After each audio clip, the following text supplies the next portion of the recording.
What's up, guys? This is my Friday night DraftKings breakdown.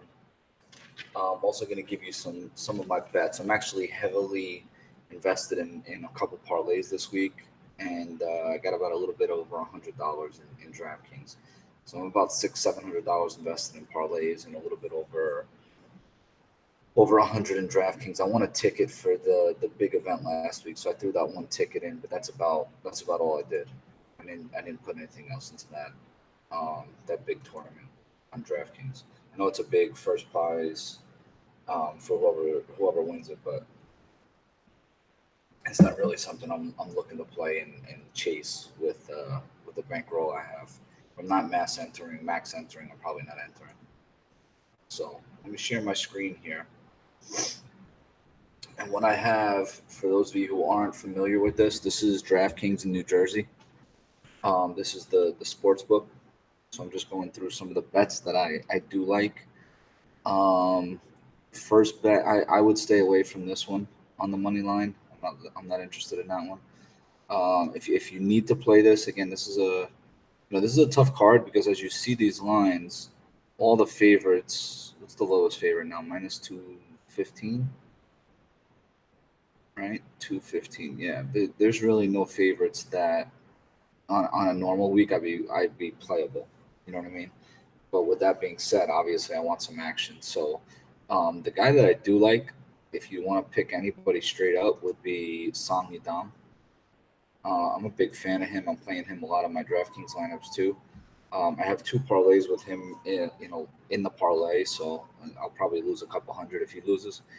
But I like him a lot. And then again, with him, I've thrown a couple guys around, so I'm not betting at all on this first fight. I do have Nardiev in a couple parlays. I do have Sabajian in a couple parlays. I think Nardiev's probably going to win by decision. I think Sabajian's going to wind up getting a finish. I actually bet $100 on him winning by submission. So that's a bet that I'm looking to make. Song is a guy that I'm using in parlays, and he's leading off two of my parlays. This is a fight right here, Gadelha, that I'm staying away from. I'm not betting on this. I do expect Gadelha to win, but I'm just not betting on it. Marlon Vera is minus 400 on DraftKings. I threw him in a parlay. Arnold Allen, I have him in a parlay. Chiesa, I have him in a parlay. Rockhold, I have him in a parlay. I stayed away from betting this fight. Okay. And you'll see, I actually like Jorge Masvidal on DraftKings. I may be the only one, but I'm playing Masvidal's in just about all of my three of my four DraftKings lineups. Amanda Nunez, I think that minus 400 is really a joke. To be honest with you, I'm all in on that one. She's in a lot of my parlays. And then John Jones, I actually didn't put this in anything only because at minus 670, I just didn't see a point. Even some of these other lines, the minus 590, actually I got this a lot better odds. These two I got at better odds, but they were still in the low 500s, high 400s when I threw them in parlays. That's more or less what I'm looking at for betting this week. So let's get over to DraftKings and I'll break this down for you. This first fight, I personally am not playing Avila. Again, I'm playing. Unfortunately, this week I just couldn't decide on cash, so I'm going into tonight. I may change it tomorrow, but as of now, I'm going into tonight playing two cash lineups and two GPP lineups. Again, I don't want to change, but sometimes you start thinking and you create a third lineup and branch off some of the money that you already have invested into something else. So what I'm doing this week is I'm playing two cash lineups, basically because I couldn't decide on my low price guys. There's 12 fights in this card, and I personally think that all 12 fights are going to be won by the favorite this week, and that's not something that happens often.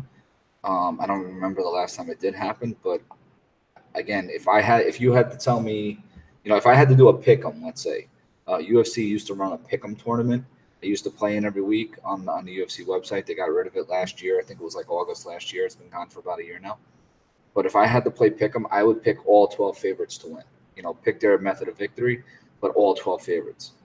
So in this fight, I do like Avila to win by a decision. I think she's the better striker. She actually shows a lot of aggression and more power. but I didn't play any Avila actually in my 4 lineups. I'm looking at them now. I didn't play any Avila at all. If I again, I'm only playing 4 lineups, 2 cash, 2 GPPs. If you're playing multi-entry GPPs, I definitely would throw Avila in some of them. Now I do have Keen Zod in a lineup, and the reason I played her is, it's more of a contrarian play for me. But I do like the fact that she grapples, and I think that she's going to be a little bit bigger. I saw that at weigh-ins. I think against Meisha Chieson, which is the fight that most people probably watched. I watched that fight, and then I also watched some of her earlier fights. The thing with Chiazon is she wants to grapple, but against Macy Chiazon, she couldn't grapple, just because of the size. Macy, they were going up to 145. Macy was cutting, I believe, to get to 145. Kian Zad is not the kind of person that's really cutting to get to that. She's a thin, slender girl, but she's strong. If you look at the weigh-ins again, she looked at her arms are just as big as Avila, if not bigger. So I kind of like Keen's here. I think that she can win a grappling-based decision, maybe get some takedowns. I just don't think the strength is going to factor in as much as it did with Macy Chiesa. So I just talked a lot about a fight that I'm barely playing. But again, Avila, if I'm playing a lot of lineups, I would play both of these girls. I do have Keens on one of my GPP lineups. I'll take that for what it's worth. Again, you're making your own lineups. Some people, did reach out and thank me last week for some of the plays that I was making. All I'm telling you is who I'm playing. You guys make your own lineups. If you do want to reverse engineer lineups based on who I'm telling you I'm playing, I'm sure you can do some of that stuff. But for the most part, I'm just telling you who I'm playing. This next line, um, Ren Counter is somebody who I think is tough enough, and I think that there's a legit possibility that there's only the winning lineup this week. If not the chalk, but if all the favorites more or less win, I think the winning lineup may have one, if not two, fighters that lose. So if that's the case, and we don't have many upsets, because again, if I have to guess, I'm going to tell you the ones that I think could be upsets. Kian Zad is one of them that I think could be. It's a low percentage, but I think it could be. I don't give Ren Counter. I mean, I'm fading him. Okay, but he is a play. I don't think he's going to win, but I think he can hang around long enough to score a decent amount. So I'm looking for a loser that can score a decent amount. Nordiev, again, I don't see him finishing Ren Counter. I think this is going to go to decision. So you may be able to get 20, 30, maybe, I doubt it, 20 or 30 points from Ren Counter. Probably what you're looking at. This next fight, Marshman is a fade. All right, I'm not playing Marshman at all. And I think Shabazian, this is the kind of fight where if he wants to play with his food, he'll stay on the ground, stay on the feet, and just strike with him. If he wants to just win this fight, he's going to take him to the ground and submit him. Right? Marshman has a takedown defense of somewhere in like the 20s or 30%, very very low. You can get him down and work him on the ground, and I think that's what Sabajian should do. That's actually why I bet that. So I bet Shabazian by submission for $100, just because I think he's going to be able to take him down. Shabazian has shown in the past, if you look at his 2 fights against Stewart, he took him down 8 times. So I think if he just takes him down early in this fight, not only will he score well, but he'll be able to get that first round submission. So I could see Shabazian being somebody that you want to play. Again, he did knock out Bird. I really hope that he doesn't come out and try to strike with Marshman. That's the only way to even keep Marshman in the fight. Marshman is a decent striker, but for the most part, I'm on Sabajian pretty good. I have him in a GPP line. I have him in one of my cash lineups. So he's in 2 of my 4 lineups. I like him a lot, and I'm gonna fade Marshman. If I was making even 150 lineups, I'd probably fade Marshman. Anyway, I think that he's the kind of guy that can score, 2 points or 0 points, if depending on how Shabazian comes out. This next fight, if you watched Brews and Bets earlier this week, we talked about this fight. I introduced it, and when I first started, looking into this fight, I really thought that I was going to be on Alejandro Perez. He's a decent striker, not a great striker. But then I look at his striking numbers, and again, he doesn't he doesn't really strike. He doesn't have a high volume of strikes. So with that being said, I kind of went away from him and I said it doesn't really make sense then for him to lose to somebody in Song Yadong who I think is has a higher volume, number one, has better speed, better quickness, and better power than Perez. So Perez may have been able to, hang around and withstand some of the onslaughts, especially some of the takedowns from some other guys. It's not that Song isn't going to take him down, but I think Song is the better striker. He's going to use his kicks. He's going to use his explosiveness. He doesn't seem to get tired. If you look at Song's last fight against Morales, it went to decision. But even in the third round, he didn't get tired. He actually went for two takedowns. Morales' corner was calling for him to go for a takedown, and you know, take it for what it's worth. But Song came and took Morales down. Look at the three scores here. I think that there's a very good possibility that Song Yadong gets a knockout if Morales, gets desperate, maybe in the second round. I think if Song comes out and kind of controls that first round, he's going to have to. Perez is going to have to switch it up a little bit, and I think that Song Yadong is going to be able to knock him out. So even in a 3-round decision, sprinkling a couple takedowns, I think there's a good chance for a finish. Song Yadong is actually in all 4 of my lineups, so both cash lineups and both GPP lineups. Playing him in parlays, I'm a big fan of Song Yadong. I didn't think I was going to be either. That's the funny part about this. I really thought that I was going to be on Perez. He was going to be one of my underdog plays. I am playing no Perez. Next fight, Gadelia and Marcos. The problem with this fight, I do have Marcos in one of my GPP lineups.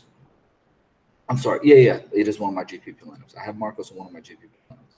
I thought about her in cash, and I don't think Marcos is a bad play in cash because I think that this is going to go to distance, and I think she'll score a little bit, but she just doesn't score very well.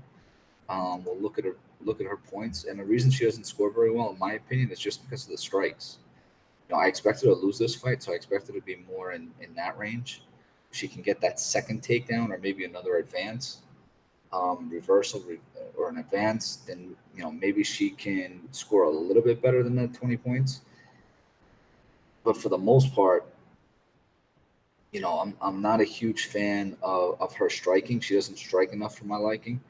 And I think that these two are very similar in terms of their fighting. So again, I did play her in one GPP. I'm not against her in cash. I ended up not using her, but I'm not totally against her in cash. Gadelia should win this fight. She's training in Jersey. I'm a Jersey guy. Obviously I got DraftKings up here. I'm training in Jersey. She is training in Jersey, and she should have better cardio. But for the most part, Gadelia has lost fights because of that cardio. So take it for what it's worth. I think this fight is going to go to the distance. So if you want to play either one of them, Marcos is a fine play at 7-4. Marlon Vera and Hernandez. The issue I have here is I was actually surprised that Hernandez is taller than Marlon Vera. He's going to have size on him. And I think that Marlon Vera, because of Hernandez's boxing background, although he hasn't won any of these boxing fights, he's kind of all over the place. He trains at AKA. He's had some boxing fights. He's had a bunch of MMA fights. He's had more success in MMA. But yet, if you watch him in MMA, he's basically just boxing. That's what I saw on the tape that I watched. So can Marlon Vera take him down, try to submit him? He has been at 10th Planet with Eddie Bravo. I actually wouldn't hate that play or bet on Marlon Vera to take him down and submit him. But Marlon Vera kind of wants to throw his hands, if you've noticed in the last few fights. So I'm not on either one of these guys. I don't think that Hernandez is a terrible play if you're playing a lot of lineups. I thought about him. I didn't go with him. But I wouldn't have a problem with you going with him just because at his price he opens up some things. And again, I'm of the mindset that there's going to probably be 2 losses, at least 1 loss on the optimal lineup. And if you do have Hernandez, you're opening up a lot, the opportunity to get somebody up top. And I don't think it's a guarantee that Marlon Vera finishes in the first round. He could, but I think that this guy definitely goes into the second and third round. If Hernandez has the gas tank, and for the most part, all his fights go to decision, so I would assume he does have the gas tank, or his more recent fights go to decision. This next fight, I'm playing no Melendez at all.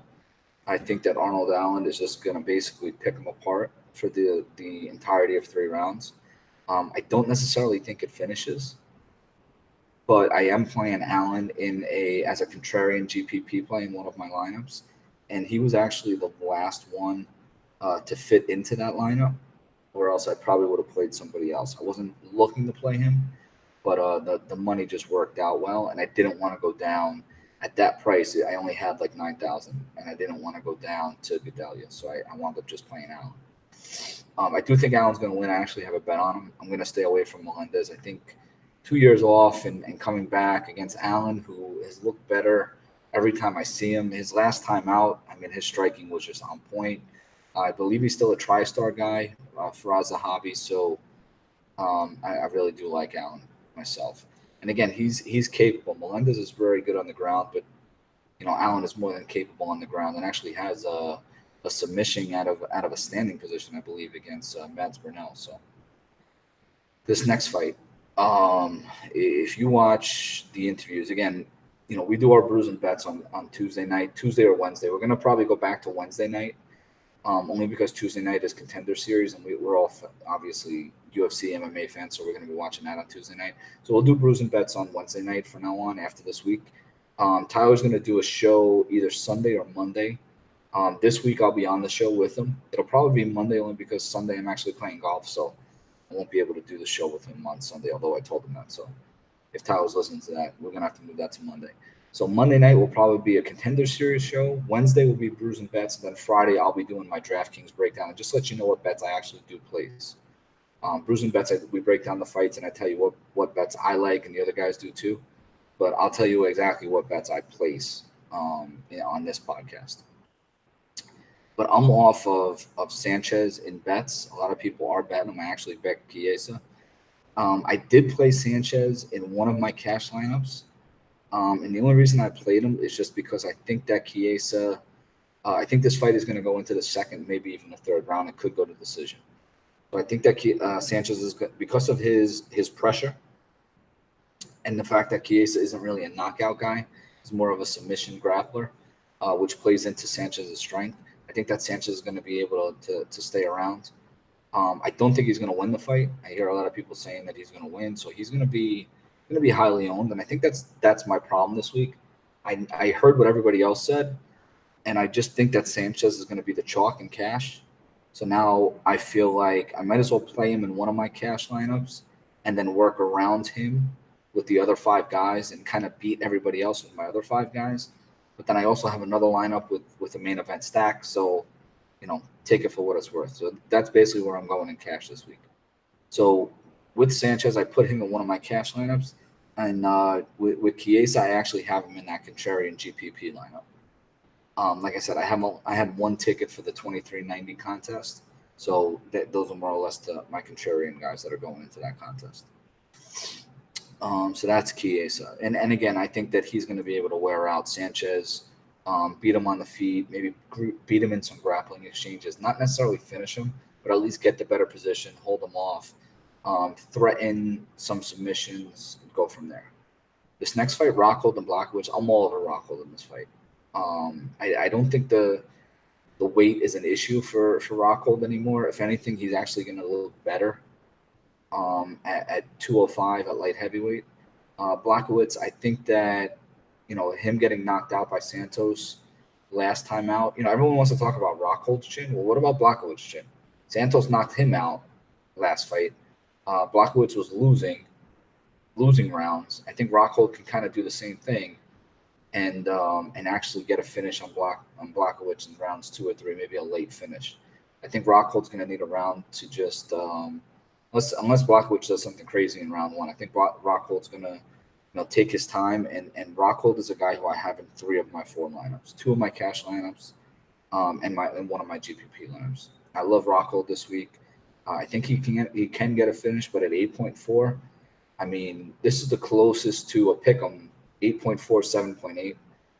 So it's tough making lineups this week. So again, I have Rockhold in 3 or 4, and again, I already told you Song Yadong 8.5. I have him in all 4 of my lineups, and I actually like both of those 2 fights. So now this next fight, I have Ben Askren in 1 lineup. It's actually my contrarian lineup.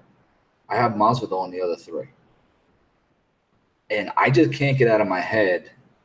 If you look at Ben Askren's last fight, he did get the sub. It was controversial, but Robbie Lawler was able to beat him up on the feet early in that fight.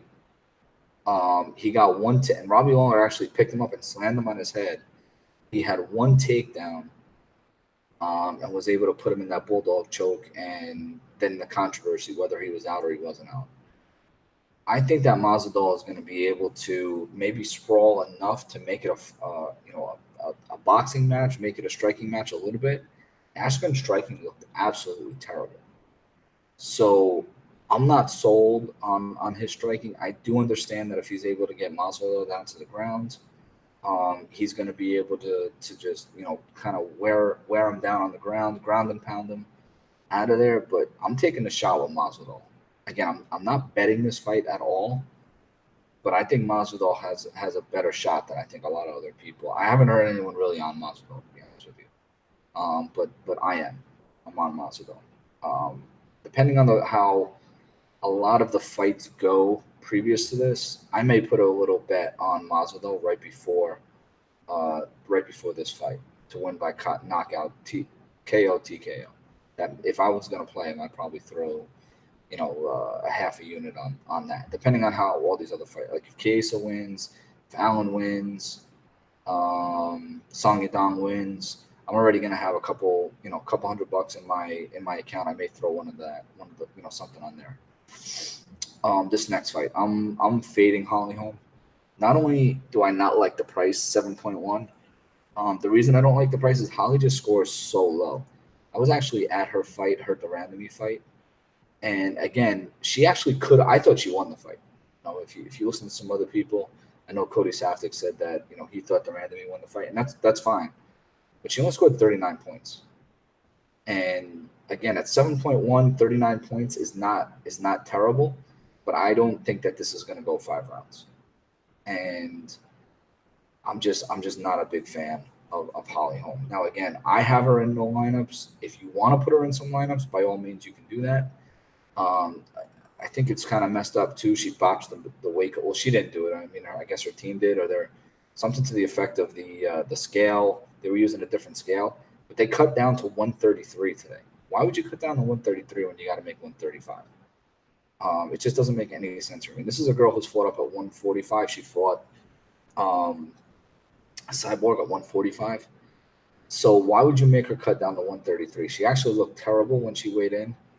Face was really sunken in. She just, it's just messed up that they made her take off an extra 2 pounds when they really didn't need to, all because they messed up the weight cut or reading the scale.